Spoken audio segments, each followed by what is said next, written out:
ये जो क्लास है आपकी पिछली क्लास की भांति 30 जनवरी 2023 का जो काव्यांश जो बचा रह गया था गद्यांश के अलावा, उसको हम इस क्लास में देखेंगे और उसको समझ के हल करने का प्रयास करेंगे।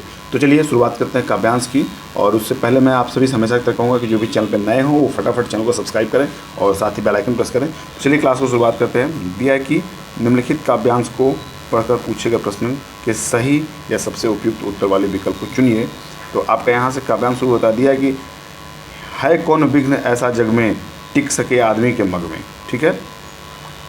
खम ठोक ठेलता है जब नर पर्वत के जाते पांव उखड़, मानव जब जोर लगाता है पत्थर पानी बन जाता है। गुण बड़े एक से एक प्रखर हैं छिपे मानव के भीतर, मेहंदी में जैसे लाची हो वर्तिका बीच उजियाली हो। बत्ती जो नहीं जलता है जलाता है रोशनी नहीं वह पाता है। तो आपका काव्यांश जो इस तरह यहाँ समाप्त हुआ। चलते बढ़ते अपने प्रश्न की तरफ। 10वां नंबर प्रश्न दिया है कि कविता में मानव के किस गुण का उल्लेख किया गया है। तो कविता में मानव किस गुण का उल्लेख किया गया, चलिए आप सभी आंसर करिए। अभी आप काव्यांश पढ़े भी हैं तो सभी लोग आंसर करिए। शक्तिवान का किया गया, क्या किया है, बलवान का किया गया, शक्तिवान का किया गया है। यानी कि कितनी उसके पास शक्ति है कि वो पत्थर को भी पानी बना सकता है, इसी बात की इसमें चर्चा की गई है। 11वें क्वेश्चन की बात करेंगे तो दिया है कि पत्थर पानी बन जाता है से तात्पर्य है असंभव को भी संभव करना, पत्थर से पानी निकालना, पत्थर को पिघलाना, असंभव का त्याग करना। तो आप सभी जानते हैं असंभव को संभव करना आपका यही आंसर जो हो जाएगा, ए वाला ऑप्शन हो जाएगा। बात करेंगे 12वें क्वेश्चन की तो दिया है कि मानव के भीतर छिपे गुणों की तुलना किससे की गई है।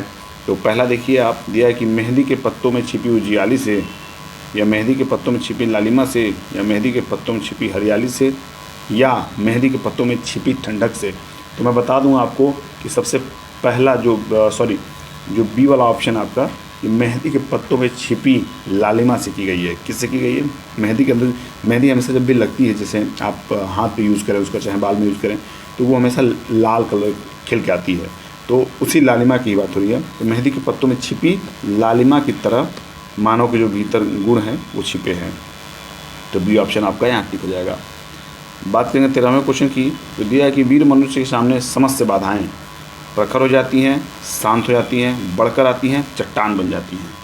तो वीर मनुष्य के सामने समस्त बाधाएं कैसी होती हैं, शांत हो जाती हैं। कैसी हो जाती हैं, शांत हो जाती हैं। इसको याद रखिएगा, ये सारे काव्यांश आपसे पूछे जाएंगे और इस सारे काव्यांश से अगर भी काव्यांश आ गए आपको तो बनी बनाई जो काम है वो आपके बन जाएंगे। 14वें क्वेश्चन देखिए, सुख प्राप्त करने के लिए देखिए ऑप्शन दिया है कि बत्ती जनस पर होगी, या बी युद्ध करना होगा, या सी पत्थर उखाड़ने होंगे, या डी कर्मठ होना होगा। तो कर्मठ होना होगा। सुख प्राप्त करने के लिए आपको हर हाल में कर्मठ ही होना पड़ेगा। कर्मठ जो प्रवृत्ति है अपनानी पड़ेगी। अब बात करेंगे इस क्लास के 15वें क्वेश्चन की जो दिया है कि वर्तिका का अर्थ है।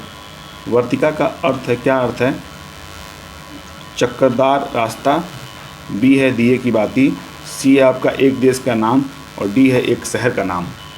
तो क्या हो जाएगा, वर्तिका का सेंस होता है, आपको मैं बता दूं कि दिए की बाती जो होती है उसे वर्तिका कहते हैं। क्या कहते हैं, जो दिए की बाती होती है, जो दिए में बाती निकली होती है, लगी होती है, उसको हम क्या कहते हैं, दिए की बाती को वर्तिका कहते हैं। तो बी ऑप्शन आप टिक करिएगा। इनमें हम और क्वेश्चन करेंगे, यानी कि जो 15 के बाद 20 तक जो 5 क्वेश्चन हैं उनको भी हम यही समाप्त करेंगे। तो देखिए दिया क्या है 16वां क्वेश्चन, और ये काव्यांश का आधारित नहीं है, ये आपकी हिंदी पेडागॉजी क्वेश्चन है कुछ। तो इसके अलावा जो 10 क्वेश्चन रहेंगे वो अगले क्लास में समाप्त किए जाएंगे। तो 16वां क्वेश्चन दिया है कि बच्चे के मस्तिष्क में विशेष भाषा अधिगम यंत्र जन्म से ही होता है, यह किसने कहा है। इसका सही उत्तर आप सभी करिए। तो इसको चॉम्स्की ने कहा है। किसने कहा है, चॉम्स्की ने। आप डायरेक्ट टिक करिएगा कि बच्चे के मस्तिष्क में विशेष भाषा अधिगम यंत्र जो होता है जन्म से ही होता है। तो किसके द्वारा कहा गया है, चॉम्स्की द्वारा। 17वें की बात करेंगे तो 17वां दिया है, कक्षा में वाक् ध्वनियों की संरचना और क्रम को नियंत्रित करने वाले नियमों की बात की जा रही है। अध्यापिका किस बात पर बल दे रही है। तो अध्यापिका स्वर विज्ञान पे बल दे रही है, या अर्थग्राम पे बल दे रही है, या वाक्य विन्यास पे, या आकृति विज्ञान पे। तो किस पे बल दे रही है? वो स्वर विज्ञान पे बल दे रही है। किस पे दे रही है? अगर वाक्य ध्वनियों की संरचना और क्रम के नियंत्रण के नियमों के बारे में बात की रही है तो वो हर हाल में स्वर विज्ञान की बात कर रही है। किस पे कर रही है? स्वर विज्ञान। स्वर विज्ञान, इसको याद कर लीजिएगा। आप लोग गलत करके क्वेश्चन मत आइएगा। इतना मैं आप लोगों के लिए एफर्ट डाला हूँ, तो प्लीज़ आप सभी क्वेश्चन जो है सही करके आइएगा। जितने क्वेश्चन मैं पढ़ाया हूँ, जितने क्वेश्चन मैं बताया हूँ, अगर वो एग्ज़ाम में फेस करने को मिले तो ज़रूर उस क्वेश्चन को सही करके आइएगा और ज़रूर मुझसे बताइएगा कि सर ये क्वेश्चन आया था और इस क्वेश्चन को हम सही करके आए हैं। तो आपसे कहीं ज़्यादा खुशी मुझे मिलेगी कि मेरा मेहनत जो है कहीं ना कहीं सफल रहा है। 18वें की बात करें तो दिया है कि भाषा बच्चे के समग्र बौद्धिक विकास का सिर्फ एक पहलू है। भाषा बच्चे के समग्र बौद्धिक विकास का सिर्फ एक पहलू है। ये कथन सीधे सीधे किससे संबंधित है? तो चॉम्स्की से संबंधित है, या स्किनर से, या पियाजे से, या वाइगोत्स्की से। तो मैं बता दूं ये किससे संबंधित है? ये पियाजे से संबंधित है। किससे है? पियाजे से संबंधित है। किससे संबंधित है? पियाजे से संबंधित है। स्किनर के अनुसार होता है क्या? अभिप्रेरणा सीखने का सर्वोत्तम राजमार्ग है। क्या है? स्किनर के अनुसार अभिप्रेरणा सीखने का सर्वोत्तम राजमार्ग है। इसमें इन्होंने, स्किनर ने अपना जो कथन दिया था वो इस आधार पर दिया था। अब बात करेंगे 19वें क्वेश्चन की। दिया है कि अनुकरण विधि का प्रयोग करने से संबंधित कौन सा क्रम सही है? इसको हमें यहाँ टिक करके बताना है। यानी कि आपका प्रतिबोध, अनुकरण, प्रतिपुष्टि, ड्रिल, कौन सा चीज़ें इसमें इन चारों में सबसे पहले आएगा उसी को देखना। देखिए चारों ऑप्शन प्रतिबोध जो है, प्रत्यक्ष बोध जो है वो सबसे पहले आया है। ध्यान देखिए चारों को, प्रत्यक्ष बोध आपका पहले आया है। और दूसरे की बात करेंगे तो दूसरा हमारा अनुकरण आएगा। क्या आएगा? अनुकरण आएगा। तो देखिए अनुकरण सिर्फ हमारे 2 ही ऑप्शन लगे हुए हैं। अब बात करेंगे उसके बाद, तो उसके बाद आएगा प्रतिपुष्टि। तो प्रतिपुष्टि कहाँ लगा है? ए ऑप्शन लगा है। उसके बाद आएगा आपका ड्रिल। तो ए ऑप्शन आप टिक करिएगा और इसी तरह आप पेपर हॉल में भी अपना क्वेश्चन टिक करके आएंगे। अब बात करेंगे 20वें क्वेश्चन की, जो इस क्लास का लास्ट क्वेश्चन है। दिया है कि वाचन यानी कि बोलना किसका प्रकार है? दृश्य इंद्रिय, भाषिक इंद्रिय, श्रवण इंद्रिय, या स्पर्श इंद्रिय। तो किसका कार्य है? आप देखिए और सही इसका जवाब दीजिए। तो किसका हो जाएगा? भाषिक इंद्रिय का हो जाएगा। किसका हो जाएगा? भाषिक इंद्रिय का। भाषिक इंद्रिय का वाचन जो है किसका प्रकार है?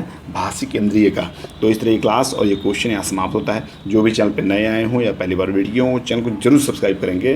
तो चलिए मिलते हैं अगली क्लास में। तब तक के लिए मस्त रहिए, पढ़ते रहिए, स्वस्थ रहिए। Bye bye, take care.